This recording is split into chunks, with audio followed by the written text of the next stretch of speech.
السلام عليكم. ان شاء الله تكون عجبتكم الجزء الاول من القصة. واليوم باش نكمل الجزء الثاني والاخير من قصة وصية الاب لابنه. خذاك الرجل ورقة من عند مراد، وبعد ما هناه وطمنه وقال له عليك من الله، باش نقول لك ايش فيها بالتفصيل وما نخبي عليك حتى شيء. فرح مراد والحارين الكل وبقاهم متشوقين ويستناو في الخبر متاع الوصية. حل الرجل ورقة وبعد ما قراها حل فمه وبقى يخسر، مرة يخسر الورقة، مرة يخسر مراد، مرة يخسر العباد، كل مرة وين يخسر لين داخ وطاح. بدو العباد يفيقوا فيه والنافع ربي ساي محبش يفيق، الله يرحمه الراجل مات. في اللحظة هذيك هاجوا ماجوا العباد على مراد وطردوه، قالوا له ما عادش الدور بين، وبداو يطيشوا عليه في الحجر واللي يسب فيه واللي يسخسخ فيه وكل واحد اش عمل فيه من عمل. هو كيكا شاق من الغابة ويفكر في حل المشكلته. عضو راجل كبير وقال له اش بيك يا ودي هز حمل الدنيا كلها على كتافك ودمك يجري مدمدم وحالتك حليلة. اما هالمرة مراد ما حبش يحكي للراجل وخاف منه، قال له سامحني حكيتي ما نحبش نحكيها لك ونحب نحكيها لحتى حد، خاطر اللي نحكي له هالحكاية تصير فيها مصيبة وتصير لي في جرته مصيبة أخرى. ضحك الراجل الكبير وقال له فهمتك وعندي لك حل لمشكلتك وما غير ما تخمم. فرح مراد في اللحظة هذيك وقال له يا بابا متأكد؟ قال له ايه عليك امان الله، احكي لي شبيك باش نعرف اش نعمل، على خاطر باش نهزك اكبر تاجر في المدينة، وهذا ديه شوية فلوس اعطيله فلوس وهو يلبي لك اللي تحب عليه انت، كل شي تطلب منه يعمله لك. في اللحظة ذيك قال له مراد يا بابا راني ما نكسب حتى شي، حتى فرنك لا صورة دي العاتية مكسب بها الوصية هذي اللي خليها لي بوي. وحكي له مراد الحكاية كاملة من نهارة اللي مدلو بوها الورقة اللي نقابله هو في الغابة هذي. في اللحظة ذيك سخفوا حاله وقال له تهنى يا مراد، عندي شوية فلوس في الدار وتوا نهزهم له، أكيد مش باش يطلب حاجة كبيرة، ما عليه كان يقرش فيها الورقة. وقال له رد بالك، ورد بالك تقول له وش صار لك ولا تحكي له حتى شي، ما كانش يطلب علينا الغلا وراه راجل يموت على فرنك يبيع جروده على خاطر الفلوس. فرح مراد وبدا يحمل ويبوس فك الراجل الكبير ويقول له نودك، كان عرفت هالوصية اش فيها نقعد نخدم فيك طول عمري. فمشاو الزوز يجربوا لك التاجر ودخلوا له قالوا نحبوك تقرا لنا هالورقة اش فيها، انت تاجر مثقف وواعي وقلب كبير. وهكا اللغة متاع قضية المصالح. نحنا حق التاجر وحط ساق على ساق واتكا تالو وقال لهم ايه شنيا المشكلة، كل كلمة بكعب لويس. توجع مراد وقالوا عليه ايش فما هذا كل، لا مش لازم بطلنا. بداو يتناقشوا زوز. قال له التاجر مال تسخيني سيدي تيتا، كان ما جاتش هالورقة مهمة راك هزيت لأي واحد يقرأ ولا مثقف تو قولك اش فيها، اما انت جيت لي انا كذا الورقة فيها حاجة كبيرة برشا، مالا كيفاش وليت انا من اكابر تجار، كل حاجة لازم نقرا على حسابها وهي طايرة. في اللحظة ذيك ضربت في مخ الراجل الكبير وتدخل، قال والله يبارك شو تشوف هالورقة اش تسوى وانا نخلص مش مشكل. الراجل الكبير كان بصلها في مخه، قالت نعرف اش فيها، هو طفل وعدني باش يخدمني طول عمري، وحاجة أخرى أكيد هالورقة تسوى حاجة كبيرة، وبعد اللي عملته معاه مش يخليني باش يعطيني منها حويجة. خذا الراجل الكبير الوصية مع عند مراد ومدها للتاجر وقال له احكم، احنا اللحم وانت السكين. وهم زوز متشوقين زعما اش فيها، زعما شنو كتب مراد، وشنو السبب اللي خلى كل واحد يقرا هالورقة تصير فيها مصيبة.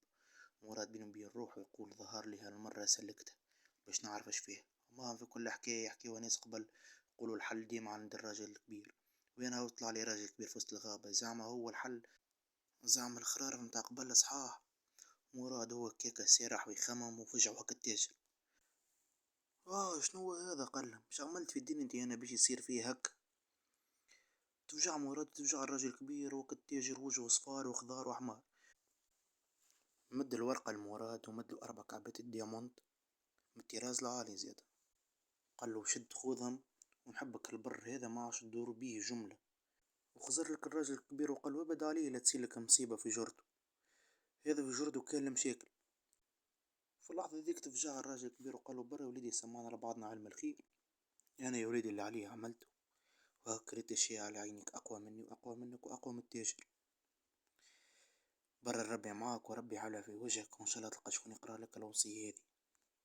وكل راجل كبير بقى بينه وبين روحه كيفاش التاجر هذا أكبر واحد جيعان وصل كي شاف الورقة هذي يعطيه 4 كعبات ديامونت للطفل هذا، لا بالرسمي ظهر في كلام لازم نبعد عليه، وسيب عليه من بليه أنا شو مدخلني. هزك الفليسات متاعه وروح الدار. ومراد هزك عبيت اللويز والوصية وكل الحزن واليأس والدمار.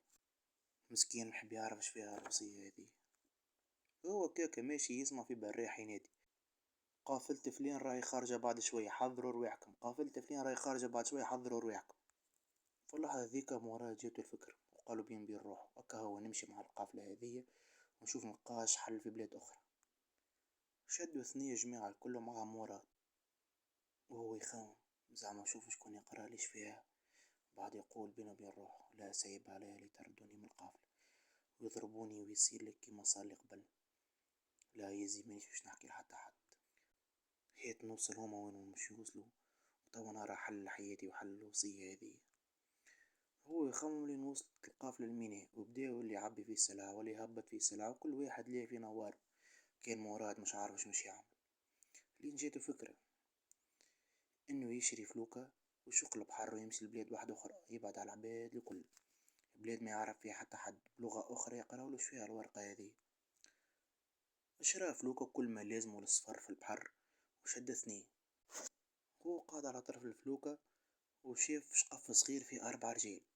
مشي لهم ديريكت بالفلوكة وسلم عليهم وقال لهم تحبوا نبدلوا نعطيكم الفلوكة هذه الكبيرة وراو كل شيء متوفر فيها وزيدكم زيادة معها كعبتين ياقوت. خزروا ال4 رجال وقالوا له لا منحبوش برا بعد علينا، احنا راو اخر همنا الفلوس، احنا 4 وحيد، واحد شاعر وواحد فلاح وواحد طبيب وانا القاضي. نتلموا كل نهار في الجامعة نعملوا جو ونفرض على أرواح وفي السر الأيام نخدموا ونعاونوا في العباد. في اللحظة ذيك فرح مراد وقال له ماذاك شنو نحب وحكي لهم الحكاية. خزروا الفلاح وقال له هات واش عليك عدنا صاحبنا الشاعر تو يقول لك اش فيها وعادي احنا نعاونوا في العباد. مراد قال لهم هو حزين تي برشا عباد قالوا لي هكا قالوا لي تخافش نصرحوك بلي موجود ووعدوني قالوا لي تهنى من خبيو عليك حتى شيء. في الاخر كل واحد تصير له مصيبة يا خويا انا خايف. كان متأكدين انكم باش تصرحوني بلي موجود ومش تحكيلو كل شيء على الظل نامين. وكان تعرفوا روحكم متنجموش خليني نكمل في سبيل الله واني ماشي لنلقى حل في بلاد الاخرى. هم يقولوا لي يا ولدي تهنى وهو يطعلم بالسبة وهم يقولوا لي يا ولدي تهنى وهو يطعلم بالسبة. في الاخر انطق الشاعر وقال له يا ولدي تحب انت على الفرشة تحب تأكد لي انا فرشاوي. مدوا تصويرة من جيبه اللي هي مرت القاضي. قالوا يا خوي هذه صاحبتي وهذه المرة اللي نحب. في اللحظة ذيك سكتوا. بقاك القاضي والفلاح والطبيب مراد دهشين على صراحة الشاعر وتعملك وتاكل بعض بين الشعر ما حزوهم كان بالصيف. وقتها تهنى مراد وقال هذا اللي باش يصارحني ومدلو الورقة.